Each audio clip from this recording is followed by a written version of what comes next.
Boa tarde, pessoal. Agora não é hora de não funcionar.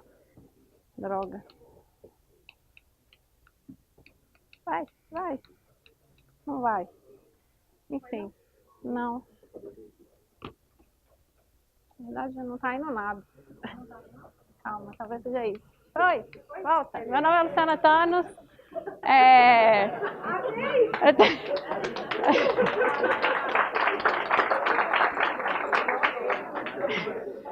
Meu pai, ele é meio temperamental. Mas enfim. Meu nome é Luciana Thanos. Eu fiz técnico em informática, só que eu sou atuária, especializei em estatística, porque há mais ou menos uns 10 anos atrás eu comecei a trabalhar com BI e eu simplesmente apaixonei com análise de dados. E eu achava que a estatística podia contribuir muito para melhorar as minhas análises no trabalho, inclusive na minha vida. Ciência de dados ou data science é um termo, na verdade, que sempre existiu, né? Essa ciência sempre existiu, ela já existe há décadas, só que nos últimos anos ela acabou ganhando muito, ela ficou mais popular, digamos assim, exatamente porque as empresas começaram a perceber que o feeling e a intuição, ela já não era o suficiente para entender qual era o comportamento e o desejo dos clientes.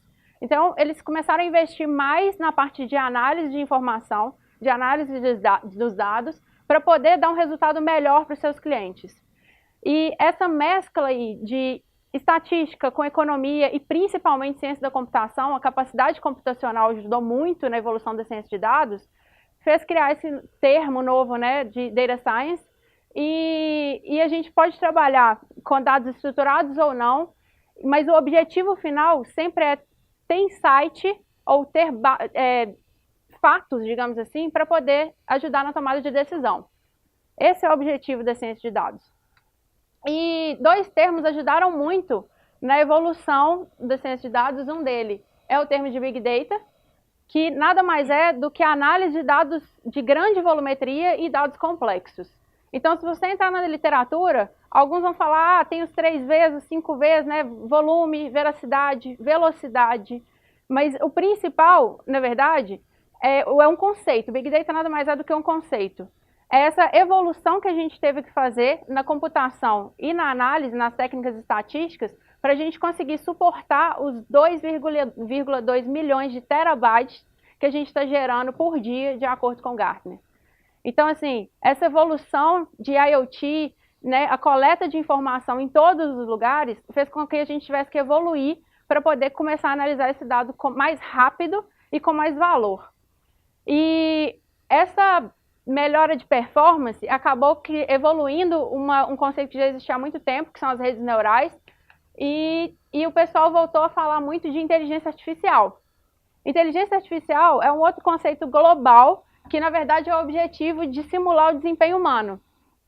O que a gente quer com a inteligência artificial? Conseguir que um robô, ele não só execute uma tarefa muito bem, mas que ele comece a aprender novas coisas sem a gente ter que programar.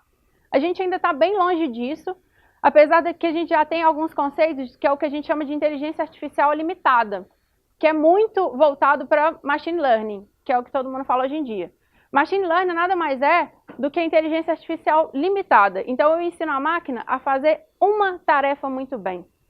Eu vou ensinar a máquina a reconhecer uma imagem e ela vai conseguir diferenciar o rosto de todo mundo aqui na hora que a gente postar uma foto no Facebook. Eu vou ensinar a máquina a dar um troco correto na hora que eu estou fazendo um pagamento no caixa, né? Seja do ingresso de cinema ou do estacionamento do shopping. Então, eu estou ensinando a máquina a fazer uma atividade muito bem. E ela vai fazer aquilo ali, ela pode ter algoritmos em que ela mesma vai evoluindo, só que ela não vai ir para a parte de inteligência artificial, que é ela aprender novas coisas com aqueles inputs que ela está recebendo. Que é exatamente simular o nosso cérebro. Então, a gente consegue aprender outras coisas, mesmo que ninguém tenha ensinado exatamente aquilo. A gente vai desenvolvendo algumas coisas, usando o nosso feeling. E uma das técnicas mais comuns agora para fazer machine learning é o que eles chamam de deep learning, que é exatamente a evolução de uma técnica de redes neurais, que é uma técnica estatística já mais antiga. Desde os anos 2000, eles estão tentando melhorar isso através de capacidade computacional, E em 2012, eu acho que foi o grande marco, digamos assim, para o Deep Learning, que foi quando o Andrew do Google conseguiu fazer com que uma máquina identificasse uma foto de um gato. Então, foi aí que eles conseguiram, através de várias camadas neurais, igual o nosso cérebro funciona, então a gente recebe o input e ele vai falando assim, opa, é uma foto? Sim ou não? Então ele já divide. Essa foto é de um humano, é de um animal, é colorida, é preto e branco, e ele vai dividindo aquilo ali em várias camadas. E é exatamente esse o conceito do Deep Learning. Ele conseguiu, para uma grande volumetria de dados, criar camadas o suficiente para ele tratar todos em uma velocidade que fosse aceitável para o negócio. Mas lembrando que Deep Learning é uma das técnicas de Machine Learning, e Machine Learning é uma das maneiras de criar uma inteligência artificial, que é um conceito muito mais global, que a gente ainda está um pouco longe, mas acho que a gente chega lá. E tudo isso, no final das contas, é o que a gente chama de Data Science. Essa junção de estatística, Data Visualization, Machine Learning e etc. é uma junção que tem sempre como objetivo gerar algum insight para a gente tomar alguma decisão. Ninguém cria ou gera um modelo estatístico para simplesmente guardar dentro da gaveta. Ele tinha um objetivo e ele quer fazer alguma coisa com isso, ele quer tomar alguma decisão com isso. E nesse processo a gente tem 4 tipos de análise principais. Uma delas é a descritiva. Muitas empresas, a descritiva, apesar dela ter um conceito mais básico, né, que o pessoal fala, descrever, detalhar, resumir dados, pensar no que aconteceu ou o que está acontecendo, o pessoal já pensa assim, lá, é BI tradicional. Não. Uma das técnicas de análise descritiva, por exemplo, é a clusterização. É eu identificar qual que é o perfil do meu cliente, qual que é o perfil dele, o que ele faz, qual que é o comportamento natural dele, para eu poder, por exemplo, detectar que é uma fraude. Isso é um tipo de técnica de análise descritiva. Então, a gente tem, é claro, uma visão básica, digamos assim, né? Faturamento versus meta, mas a gente consegue gerar muito valor com análises descritivas.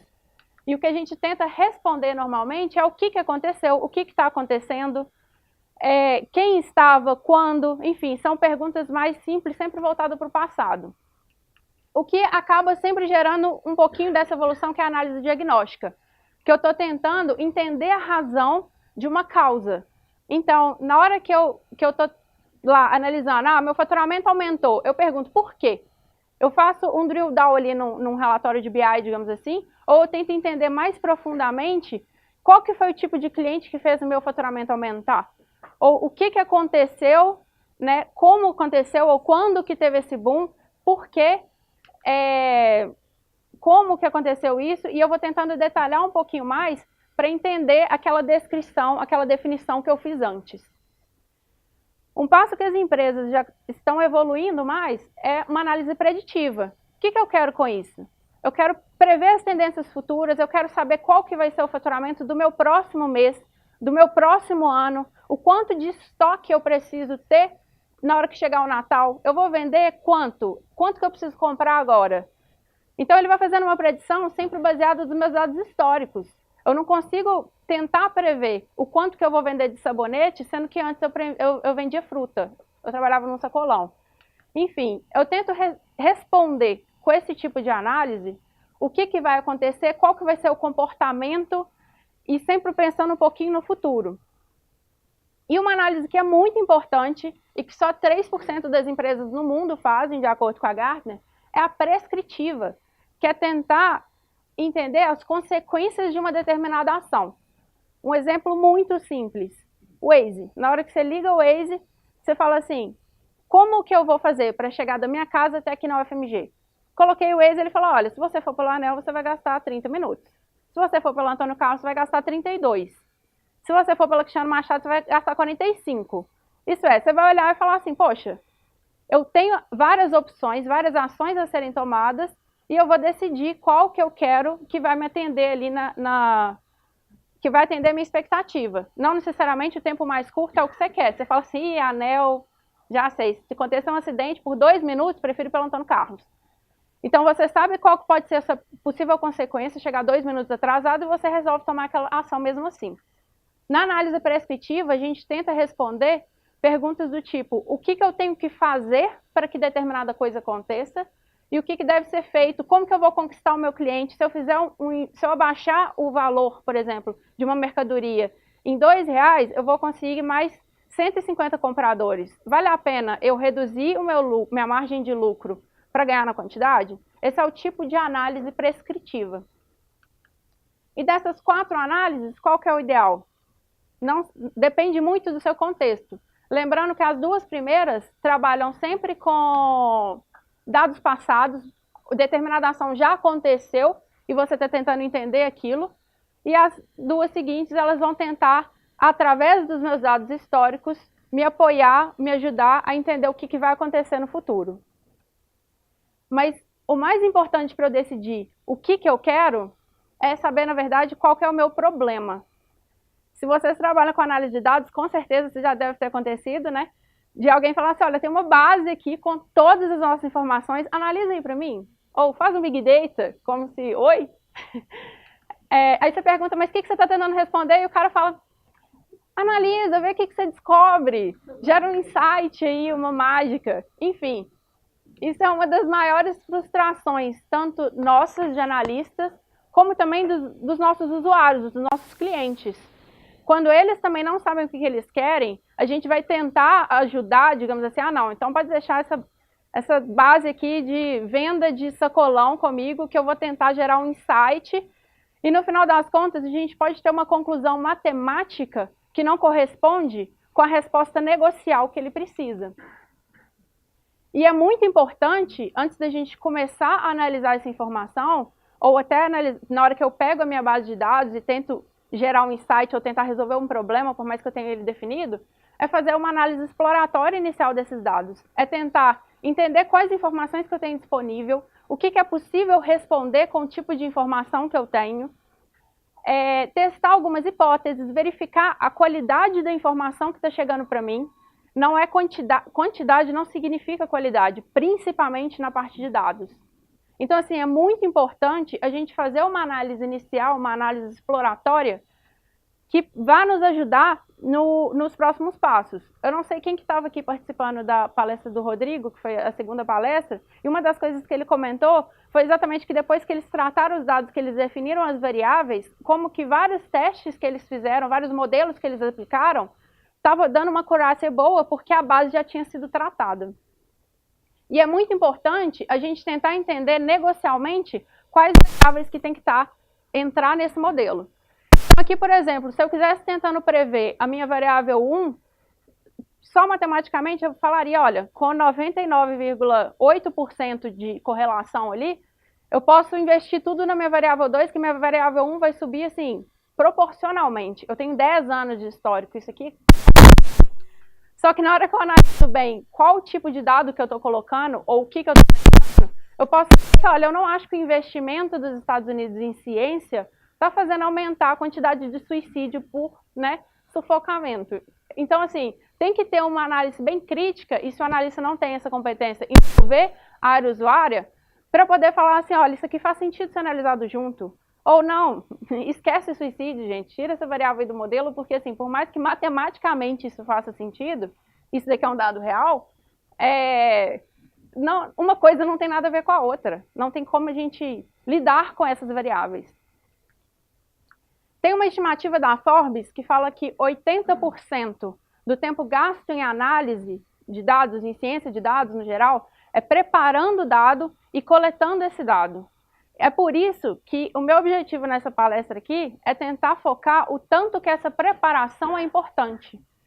E mostrar nas 2 ferramentas que a gente tem trabalhado mais hoje com análise de dados, que é R e Python, como que a gente pode fazer uma boa preparação de dados ou alguns pontos que a gente tem que prestar atenção para depois, independente do modelo que a gente colocar, é claro que nem em todos os casos isso acontece, eu consigo uma boa acurácia ou alguma coisa que atende a minha necessidade.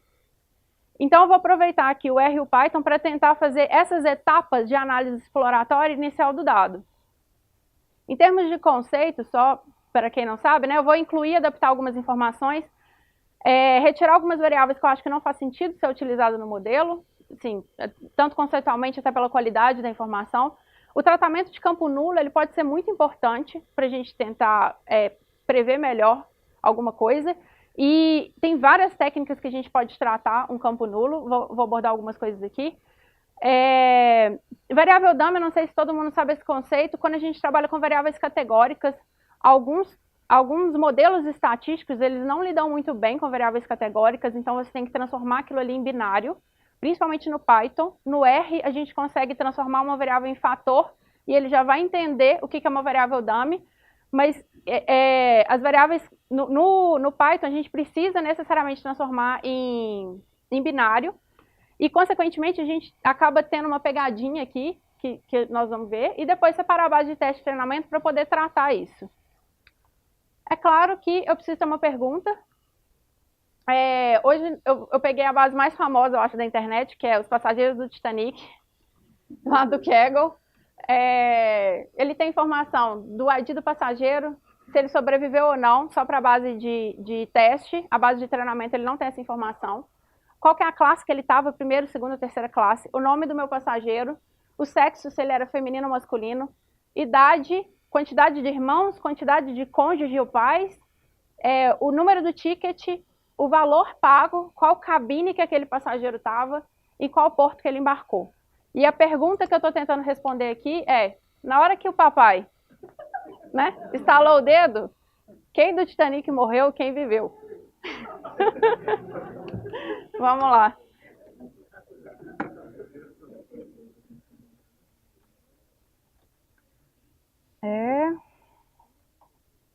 Vou duplicar aqui. Para ficar mais fácil, gente, eu já vim com o código pronto.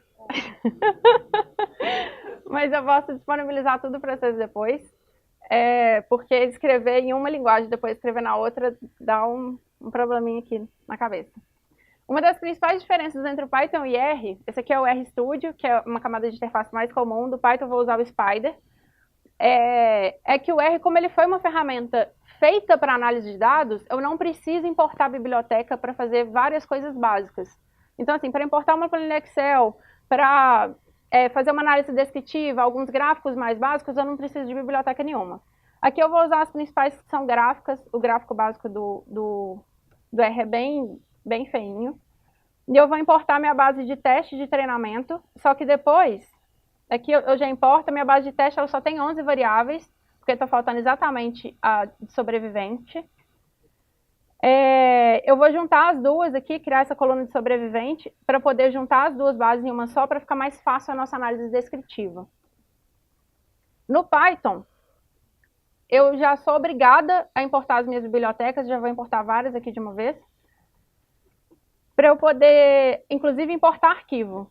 Então, na hora que eu importo o meu arquivo aqui, eu vou fazer a mesma coisa, juntar os dois em um só, que é o meu Titanic, e depois eu posso fazer a minha análise descritiva, tanto o R quanto o Python, ele já tem uma análise descritiva, do Python um pouquinho mais simplesinha, ele já me fala aqui idade média, desvio padrão, enfim, os quartis.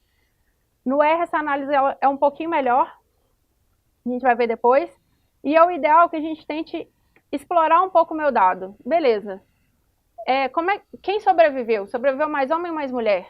Então eu consigo ver aqui, sobreviveram mais mulheres do que homem, e a maioria das mulheres, na verdade, sobreviveram. Tanto o Python quanto o R, ele tem diversos tipos de gráfico, depende muito de qual biblioteca que você está usando, mas assim, ele pode ser mais robusto ou menos robusto. Aqui é por classe, qual que foi a tarifa paga por classe, tem uma diferença muito grande da primeira para a segunda para a terceira.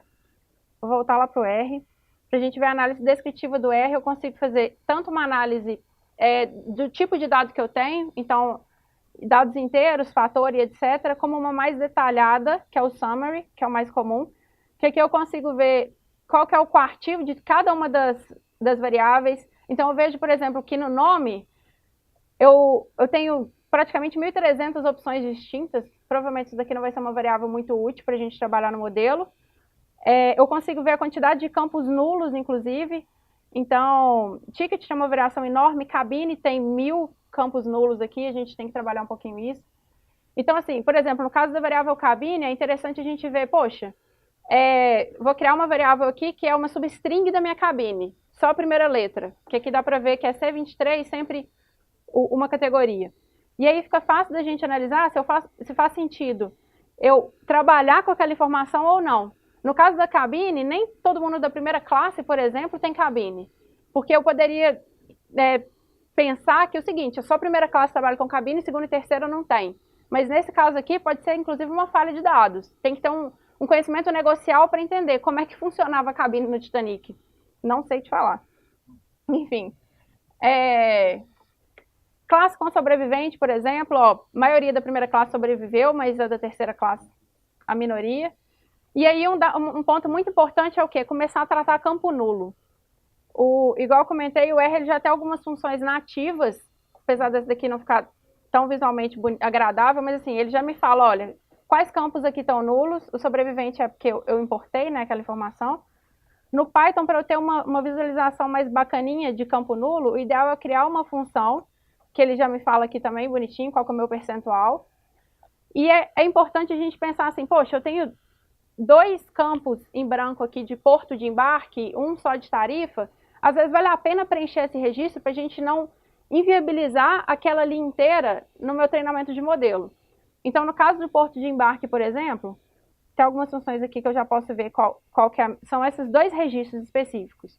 Então, ó, ele pagou 80 dinheiros, ficar na primeira classe, então provavelmente deve ter algum padrão.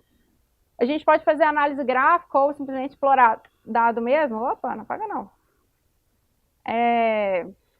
Numa análise de box plot, por exemplo, a gente consegue ver aqui, ó, a maioria das pessoas de primeira classe que pagaram 80 dinheiros estavam no porto C. Então, provavelmente ele era mais distante, que ele é o mais caro. Então, eu posso simplesmente pedir para o Titanic, ó, preenche todo mundo que está nulo com C. E vamos trabalhar a próxima variável, que a minha variável de porto de embarque já não é mais um problema. Vou fazer isso lá no R.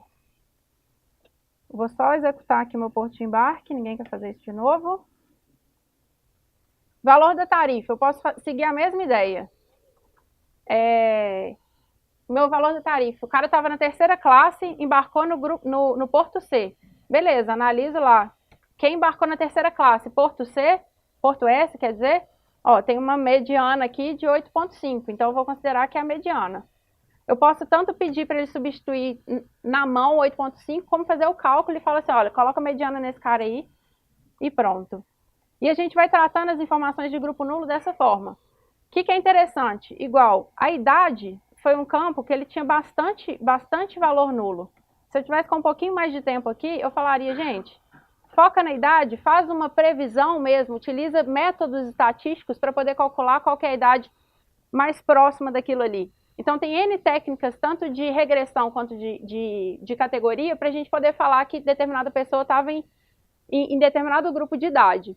Só que aqui eu vou colocar só a mediana mesmo, para a gente não perder muito tempo. Mas é muito importante, porque essas informações, elas variam de acordo com o nosso feeling de analista.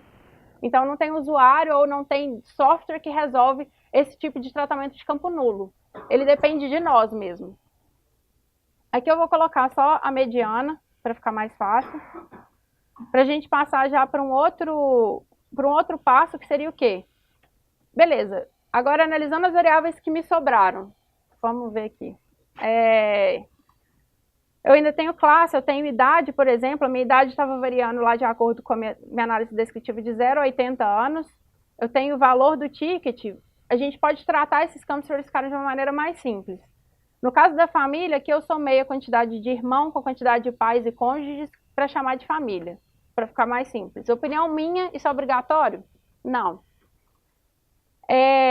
Para variáveis de quantitativas de valor, igual a idade e o valor do ticket, a gente pode trabalhar normalmente de 2 maneiras. Uma é criar faixa de idade, ou um agrupamento de valores, igual eu fiz aqui. Então, eu separei de 0 a 12, considerando que é criança, de 12 a 20, considerando que é adolescente, de 20 a 30, adulto, e acima de 20 a 50, adulto, e acima de 50, idoso, ou eu posso padronizar o meu valor. A padronização de valor, ele vai colocar todo mundo perto da escala de 0 a 1.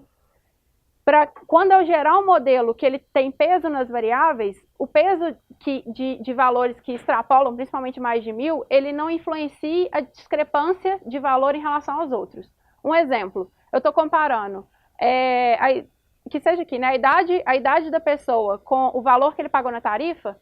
Na hora que eu falo que a minha variável tarifa tem um peso 578, por exemplo, na hora que o passageiro que não pagou nada naquela tarifa, ele vai despencar o meu valor, a minha probabilidade, por causa daquele fator. Então, para minimizar esse tipo de coisa, a gente padroniza a variável para ela ficar perto ali de 0 a 1, e aí todas as variáveis passam a ter o mesmo peso. Caso contrário, eu posso colocar um viés no meu modelo. Aqui eu resolvi colocar essa quebra por classes, tanto no valor da tarifa, como na idade. Só para ficar mais fácil mesmo. Então, criando as variáveis novas aqui. Depois que eu trabalhei isso, só para mostrar aqui até a diferença de como é que o R e o Python trabalham com os modelos, o Python ele fica com essa visualização aqui mais bonitinha. Eu ainda tenho esse campo de nome aqui, que nós vamos tratar ele. Mas ele vai mostrando o layout, as minhas variáveis novas já estão aqui no fundo. Então, tanto família, idade, grupo de idade, né, grupo de tarifa. E o R ele tem um layout mais planilha Excel mesmo. Bem tabelão. No caso do nome, uma boa maneira de tratar é o seguinte. O nome aqui ele tem o título da pessoa entre uma vírgula e um ponto. Então, eu criei uma função aqui para poder buscar a informação que está entre a vírgula e o ponto, e tratei isso como se fosse uma variável de título. Na hora que eu mando criar uma variável, ele já aumenta aqui na hora, de 15 para 16. E aí eu faço esse tratamento depois para tentar só categorizar os títulos que eu dei. Então, o nome que seria uma variável que eu ia desperdiçar, digamos assim, né, eu não posso prever ninguém só pelo nome, eu já consegui agregar mais um valor para poder levar para o meu modelo.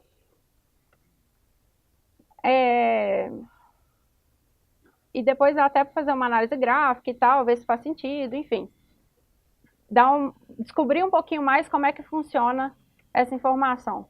Aqui, os sobreviventes por título, dá para fazer bastante coisa. Qual que é a ideia depois disso? Olha, já trabalhei minhas variáveis, já tratei meus campos nulos, já classifiquei, né, ou tratei os meus campos que estavam discrepantes, então eu já posso começar a pensar em quais variáveis vão ficar no meu modelo. Nesse caso aqui, eu escolhi essas 8 ou 9? Deixa eu ver. 8 variáveis, mas poderia ter escolhido outras, poderia deixar algumas duplicadas, enfim. O meu objetivo aqui, eu achei que essas aqui seriam mais interessantes. Vou fazer a mesma coisa aqui. E depois, o outro ponto importante é o quê? Fazer o tratamento das variáveis categóricas. Então, na hora que eu pego aqui essas variáveis, igual sexo, que está feminino e masculino, o grupo de idade, etc. Lembra que eu comentei que o Python ele só trabalha com uma função de binário? Então, tem que transformar todo mundo em variável dummy.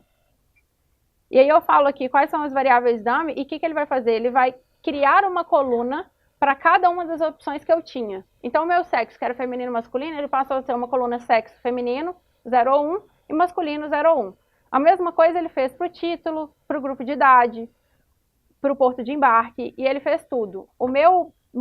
A minha tabela ficou muito maior e toda binária. Já no R, ele consegue interpretar isso se eu falar que aquele campo é um fator. E na hora que eu faço essa variável dummy, é que a gente comete um erro muito comum, que é esquecer que uma correlação, por exemplo, variável sexo, né, que são 2. Tudo que for feminino não é masculino.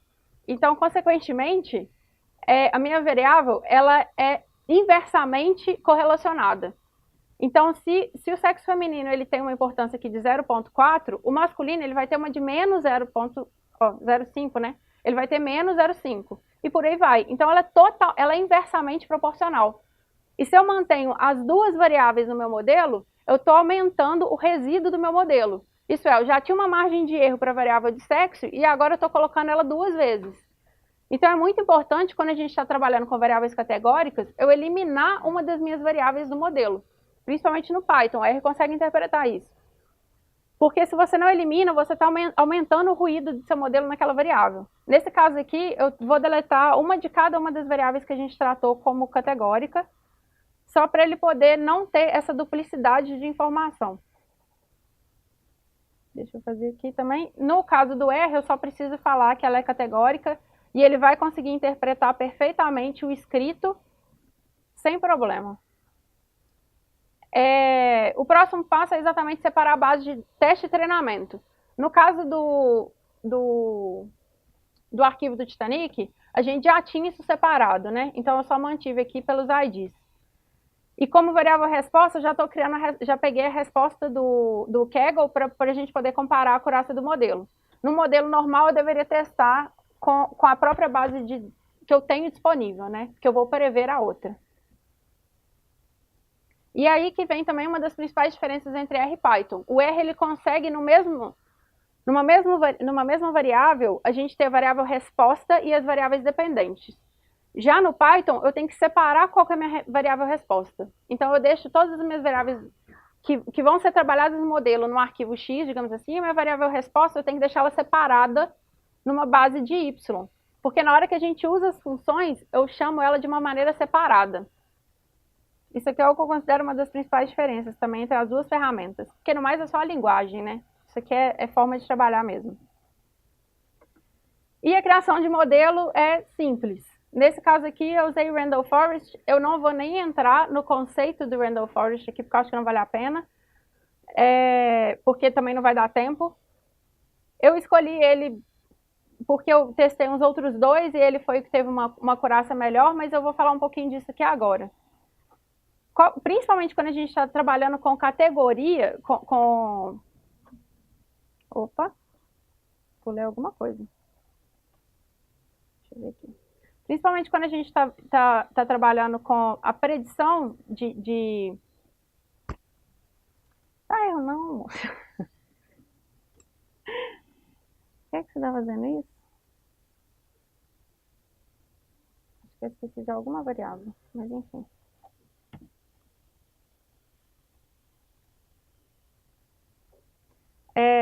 Principalmente quando a gente está trabalhando para prever ou classificar alguma variável, é muito importante a gente analisar o heatmap, que ele vai falar assim, olha, quantos falsos positivos você teve. Nesse caso aqui, por exemplo, eu falei que 34 pessoas iam sobreviver e elas morreram, e 30 não iam sobreviver e elas conseguiram sobreviver. Aí eu te pergunto, a minha acurácia, eu posso até conseguir uma acurácia, um percentual de acurácia melhor para o meu modelo, nesse caso aqui foi 85%. Eu posso conseguir uma acurácia melhor, mas não necessariamente isso vai ser melhor para mim, negocialmente falando. Por quê? Se eu fosse a pessoa responsável por organizar os bots, por exemplo, quantos bots eu vou precisar para resgatar os meus sobreviventes, eu falaria, olha, essa diferença de 34 para 30, uma eu vou anular com a outra e pronto. No geral, esse resultado me atende. Beleza. Se eu estou fazendo, por exemplo, um teste, o próprio teste de gravidez faz isso. Ele tem um percentual de falso positivo muito baixo. Só que ele pode falar que você não está grávida, sendo que você está. Por quê? A preocupação dele é não falar que você estava, sendo que você não estava. A mesma coisa para casos de câncer, né? Um exame um teste para verificar se você está com câncer ou não, ele tem que ter um baixíssimo falso positivo. Porque se ele falar que você estava com câncer, sendo que você não estava, o transtorno é muito pior do que o contrário, que você vai continuar fazendo exame e tentar descobrir aquilo ali depois. Enfim, o melhor percentual, o melhor método de validar a acurácia do seu modelo vai depender muito do tipo de trabalho que você tem. E aí que envolve aquela questão do negocial, de você saber o que você está tentando responder, de exatamente qual que é a sua pergunta.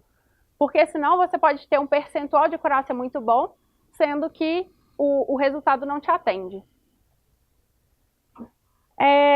Deixa eu voltar aqui para o meu slide. Resumindo, Python versus R, em termos de interface. O Python ele tem várias opções de interface que são famosas ali, igual eu comentei, eu estava usando o Spider, e o RStudio, a principal dele, o R só, a principal dele é o RStudio. É tão principal que a gente até fala RStudio em vez de R. O propósito do R, ele foi desenvolvido por estatísticos, para estatísticos, então ele tem como objetivo principal fazer análise de dados, fazendo com que ele seja um ponto fortíssimo dele, a questão das bibliotecas. Ele tem um conjunto de biblioteca de análise que é, assim, incrível. Enquanto isso, o Python, ele é uma linguagem de uso geral. Então, ele pode ser utilizado tanto para front-end, back-end, análise de dados, ele é um negócio muito mais completo. E ele está melhorando essa parte de bibliotecas dele para análise de dados aos poucos. Na verdade, aos poucos não, já melhorou bastante, né? E um ponto muito positivo dele é que ele é muito mais veloz do que o R. Como o R ele foi desenvolvido para fazer análise, o intuito dele mesmo não era ser rápido. Mas tem como melhorar, otimizar esses códigos, mas o objetivo final dele não era ser tão rápido igual é o objetivo do Python. Então vai depender muito de qual que é o seu perfil e qual que é o seu objetivo para escolher uma das duas ferramentas. O que falaria que é um empate, mas assim, pessoalmente, se vocês nunca trabalharam com nenhuma das duas ou não têm afinidade com nenhuma das duas, comece a estudar Python, porque as empresas hoje em dia colocam Python mais como preferencial do que R. Então acaba sendo um destaque na hora que você estiver trabalhando na empresa, e a própria questão de Big Data, o Python é muito mais performático do que o R. É isso, gente. Muito obrigada.